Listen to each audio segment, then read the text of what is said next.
할렐루야, 우리 복되는 우리 목요일 허락하신 하나님께 감사드립니다. 이제 아침 저녁으로 이 선선한 그런 좋은 날씨가 되었는데요. 우리 다 함께 감사하는 마음으로 우리 주는 완전합니다 찬양하면서 주님 앞에 나가겠습니다.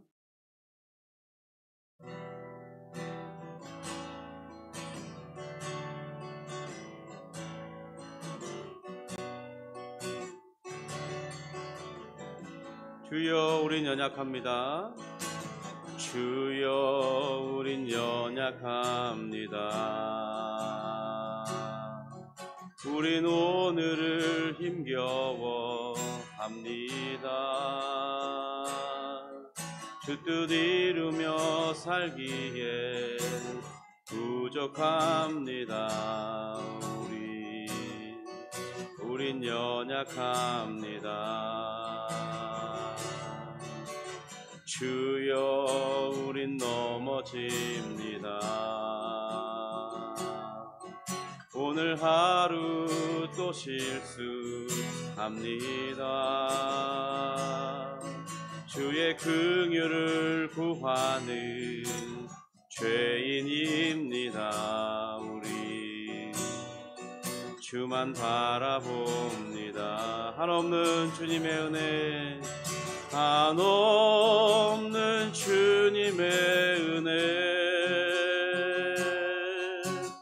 온 세상 위에 넘칩니다. 가릴 수 없는 주 영광, 온 땅 위에 충만합니다. 주님만 이기리오니 우린 그 길 따라갑니다. 그날에 우릴 이루시 주는 완전합니다. 한없는 주님의 은혜, 한없는 주님의 은혜, 온 세상 위에 넘칩니다. 가릴 수 없는 주 영광, 온 땅 위에 충만합니다. 주님만 이기리오니 우린 그 길 따라갑니다. 그날에 우릴 이루시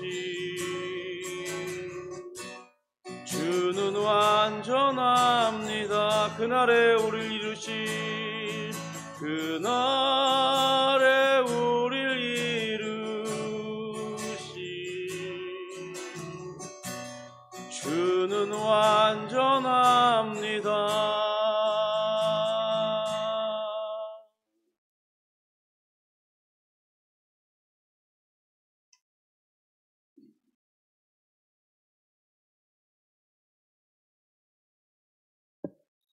우리 신앙을 우리 사도신경으로 고백하도록 하겠습니다.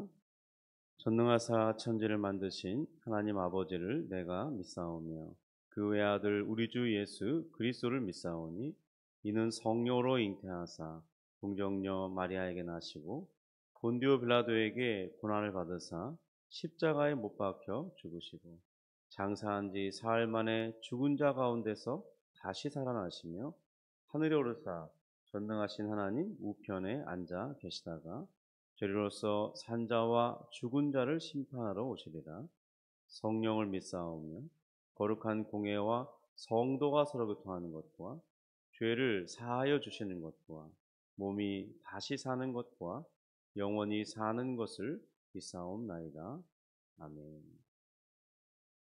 하나님도 이렇게 시절을 떠나서 또 계절의 변화가 오지 않을 것 같던 그 무더위가 지나가고 이렇게 아침 저녁으로는 또 선선한 바람과 춥다고 느낄 만한 그런 시원함을 주시니 감사합니다. 주님, 또 이제 이런 계절을 따라서 많은 열매들이 맺어진 것 같이 우리 인생에도 2025년 한 해의 귀한 열매를 맺는 그런 데 집중할 수 있도록 또 한 해를 돌아보면서 감사한 것을 찾으며 남은 일정들을 어떻게 하나님 앞에 또 성실하게 살 것인지 생각해보는 그런 날들이 되게 하여 주옵소서.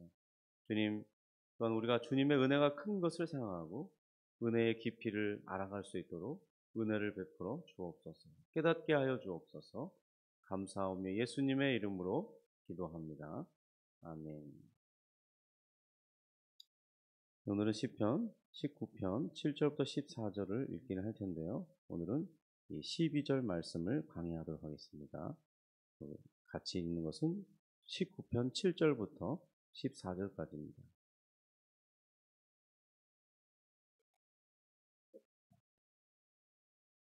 함께 읽습니다. 여호와의 율법은 완전하여 영혼을 소성시키며 여호와의 증거는 확실하여 우둔한 자를 지혜롭게 하며 여호와의 교훈은 정직하여 마음을 기쁘게 하고 여호와의 계명은 순결하여 눈을 밝게 하시도다. 여호와를 경외하는 도는 정결하여 영원까지 이르고 여호와의 법도는 진실하여 다 의로우니 금 곧 많은 순금보다 더 사모할 것이며 꿀과 송이꿀보다 더 달도다.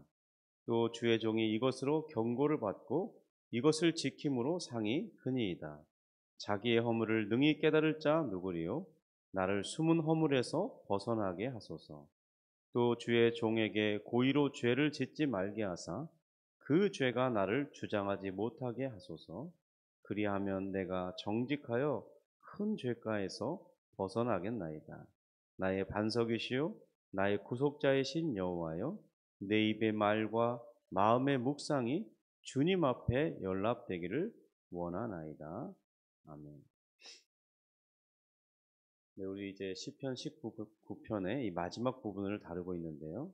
특별히 우리 12절부터 이 14절은 오늘 이 현대인들에게 설교하기에는 좀 부담스러운 주제에 해당이 됩니다.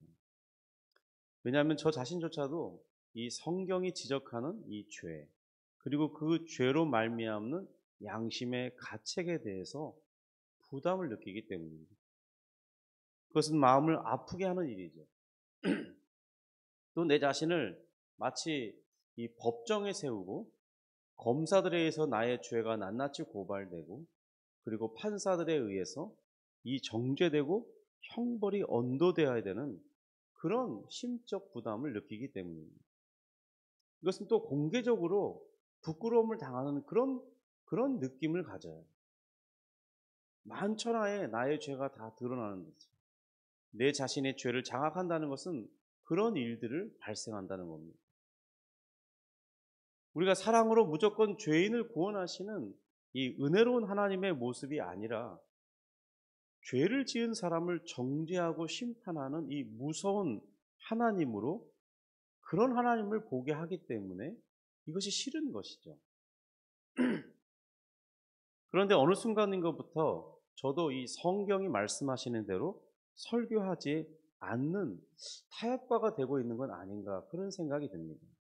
그러니까 성경이 말하는 대로 죄를 말하기에는 쉽지 않다는 것이죠.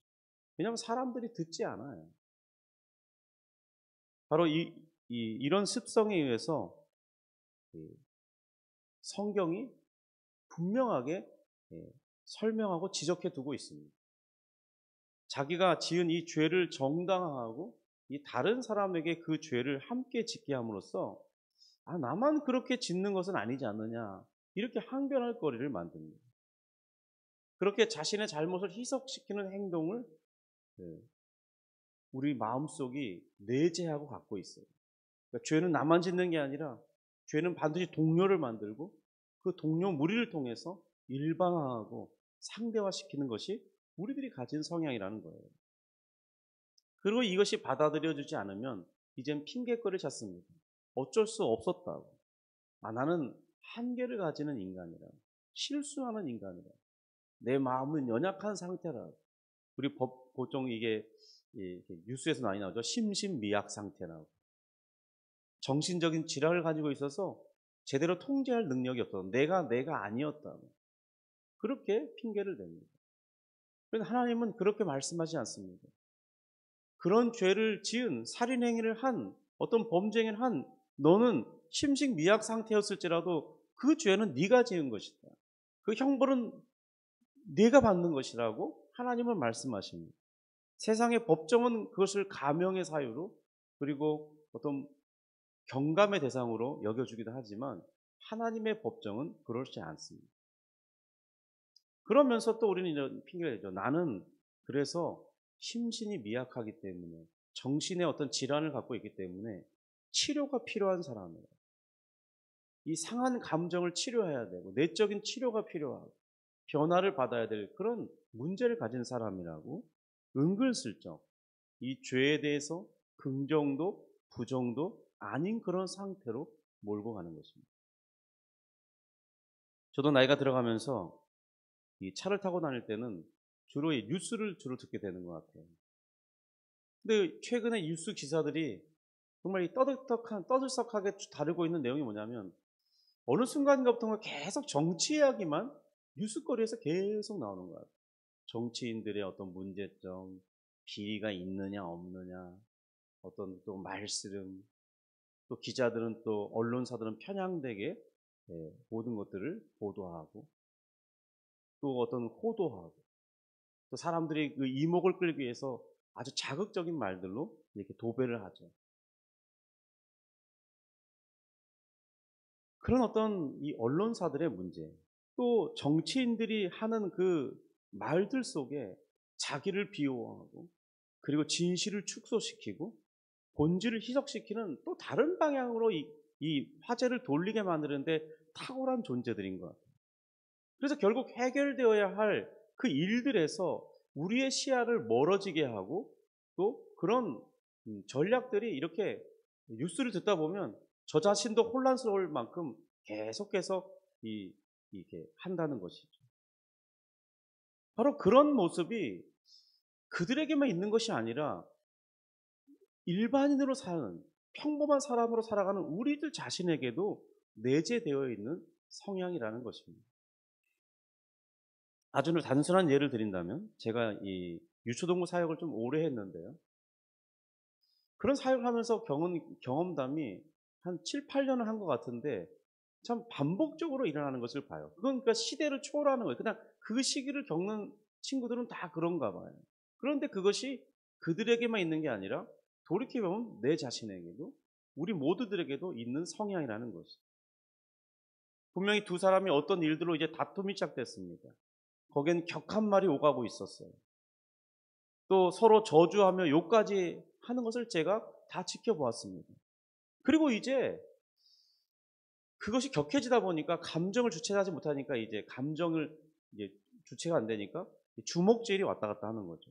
그러면 더 이상 방관할 수가 없으니까 멈추게 하고 둘을 부릅니다. 분명히 다 봤거든요. 무슨 말을 했는지 다 들었습니다.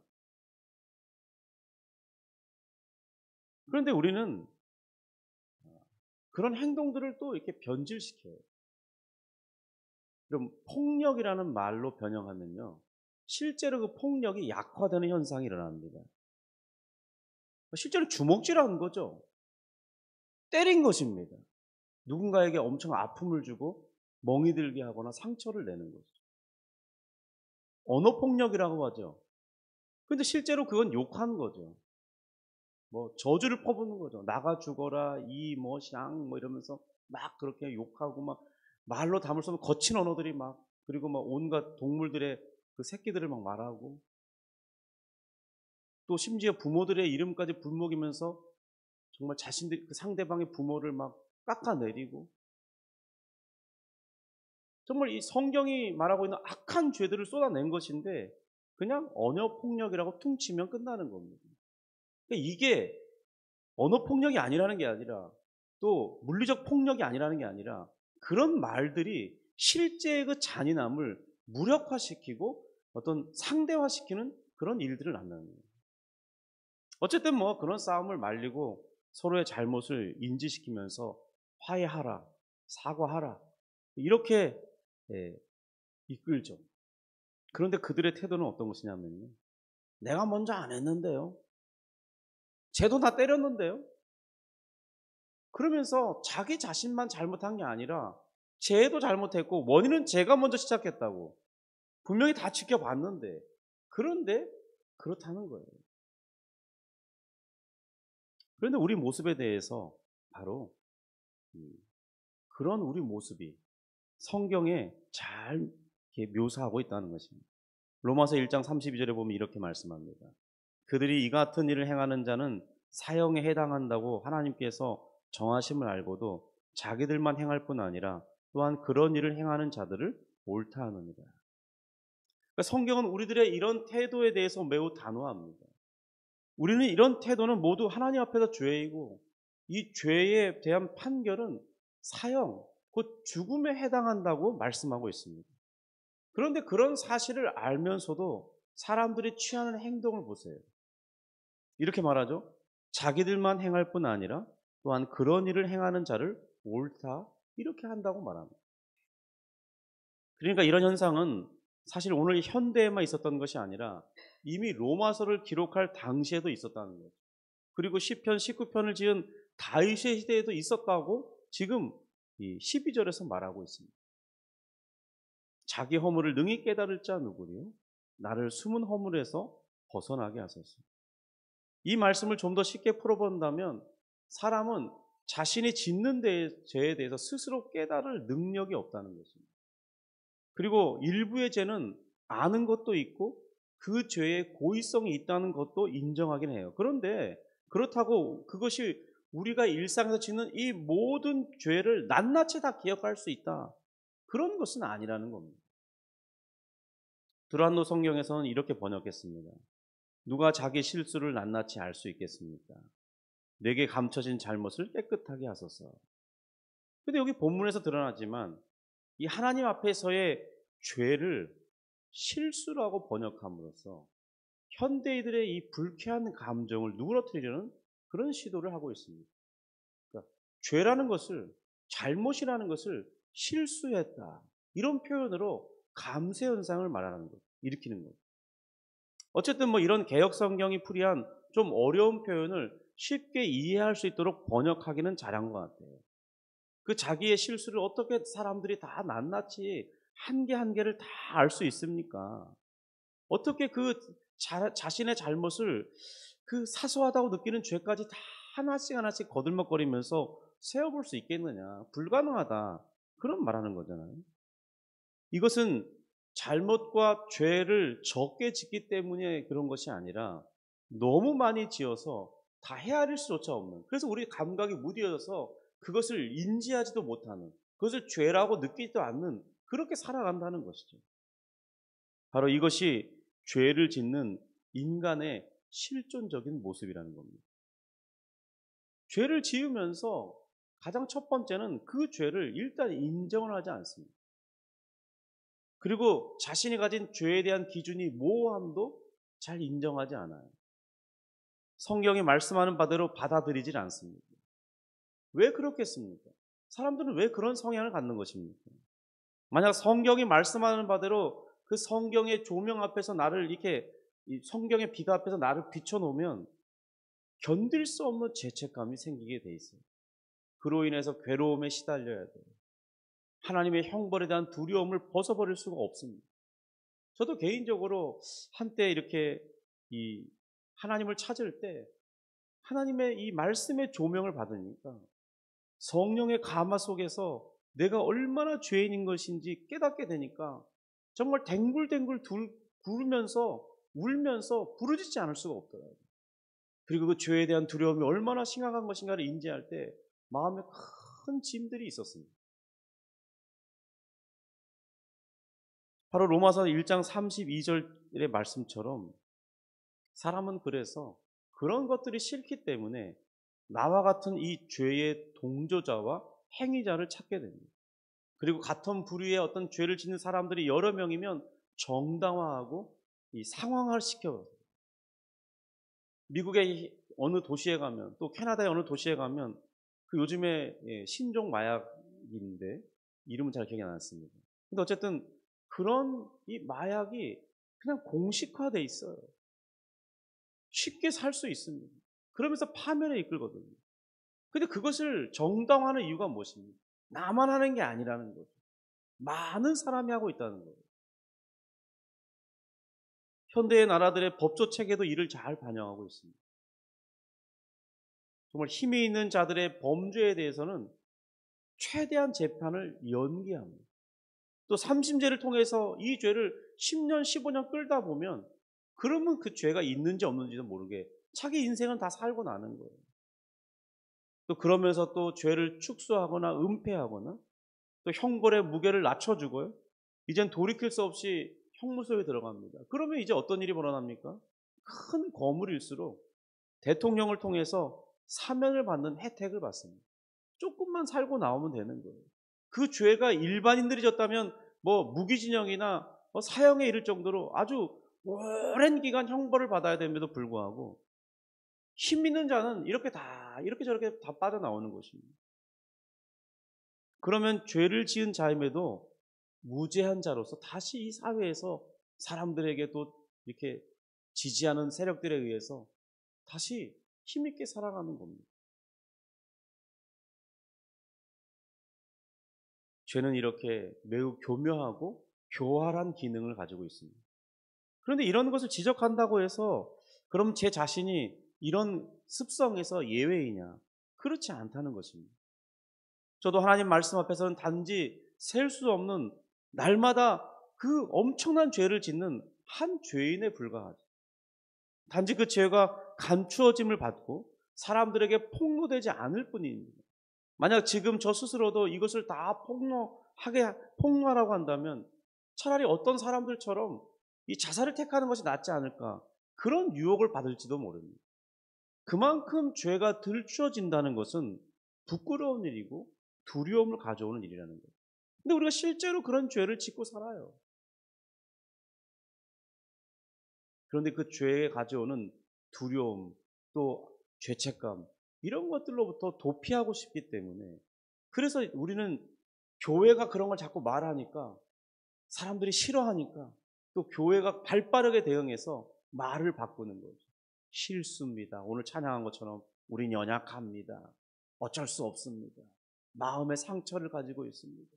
그래서 다 그런 잘못된 내적 감정들의 반영이 이렇게 죄를 짓게 합니다.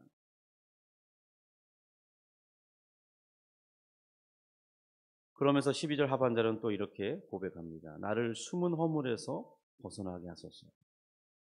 이 말은 자신이 인지하지도 못한 채 지은 죄들을 그런 것에서 이렇게 말하는 거예요. 나의 숨은 허물이라는. 우리 모두는 사실 다 이런 존재가 아닙니까? 이러한 우리의 모습을 그런데 정확하게 보는 감찰자가 있어요. 그 감찰의 기능을 누가 감당하냐면 바로 성경 말씀에 기록된 율법이 담당합니다. 그래서 어쩌면 우리가 이 율법이 담고 있는 성경 말씀을 기피하고 멀리 하는지도 몰라요. 왜냐하면 말씀을 읽다 보면 이 말씀 안에 율법의 조항들이 자꾸 나오기 때문에, 그래서 그 율법의 조항을 읽다 보면 선악에 대한 분명한 인지가 생기고, 그러면 선하지 못한 그리고 악을 행한 나의 죄를 깨닫게 되고, 그러면 자꾸 감추어뒀던 그것이 들추어 일어나니까요. 그러니까 양심이 말씀으로 인해서 회복되기 때문에 죄책감이 자꾸 불러지는 겁니다. 그러니까 이것을 피하는데요. 사실 이것은 은혜 받는 사람들, 우리들에게는 정말로 절실하게 필요로 하는 과정입니다.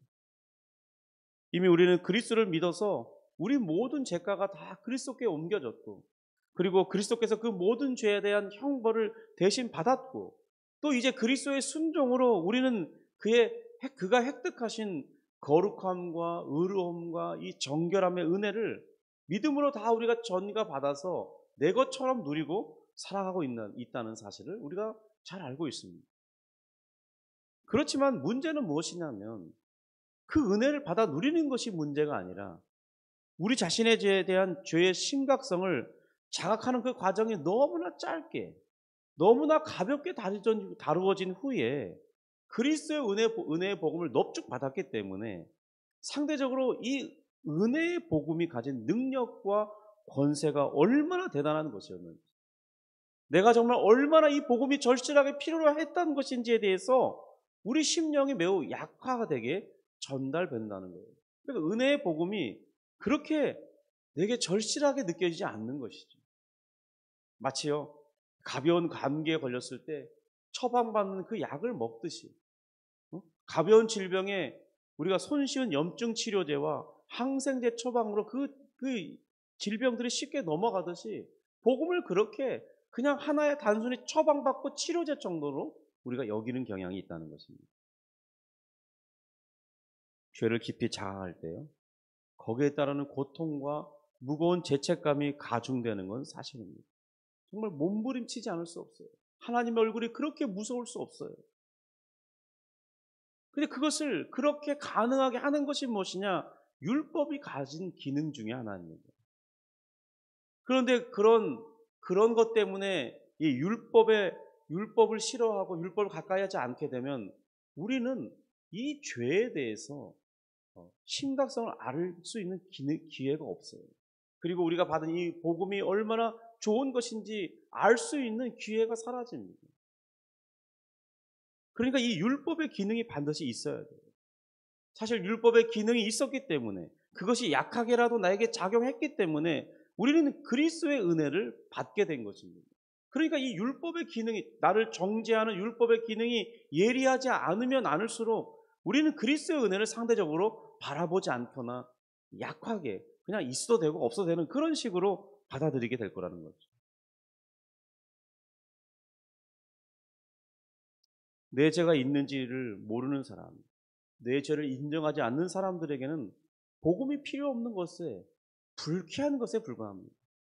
죄를 살짝 인정하고 또 뭐 인정하지 않을 수 없는 어느 정도의 죄를 지었다고 생각하는 그런 사람들에게 복음은 있어도 좋고 뭐 없어도 크게 불편하지 않은 그 정도로 인지될 뿐인 것이죠.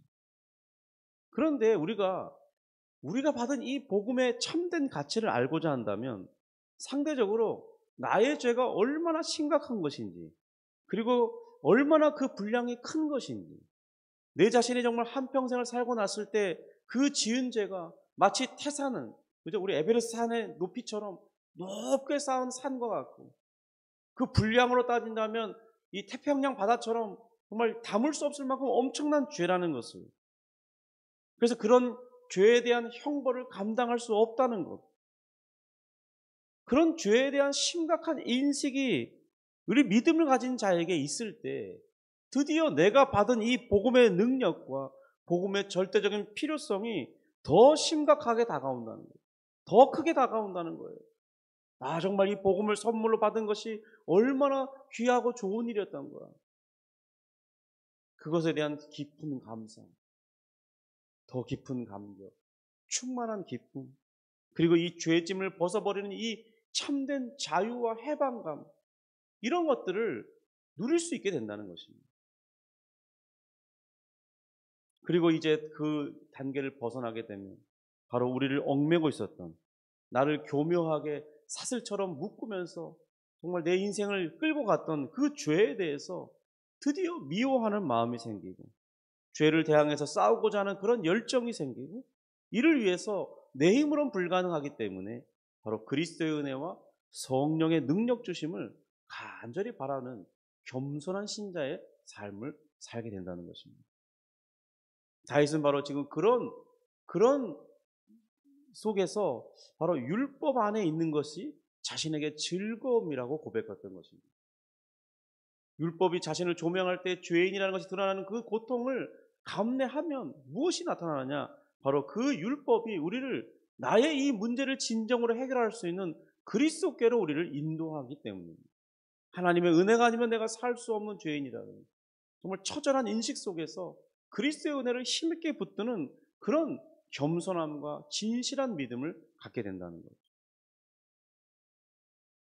바로 그리스도의 죄 용서로 우리를 이끌어 준다는 점에서 정말 이 율법의 정죄 기능이 나를 진정으로 자유롭게 하고 해방의 기쁨과 정죄에서 벗어날 수 있는 참된 길을 제시해 준다는 점에서 율법이 참 유익하다는 것입니다.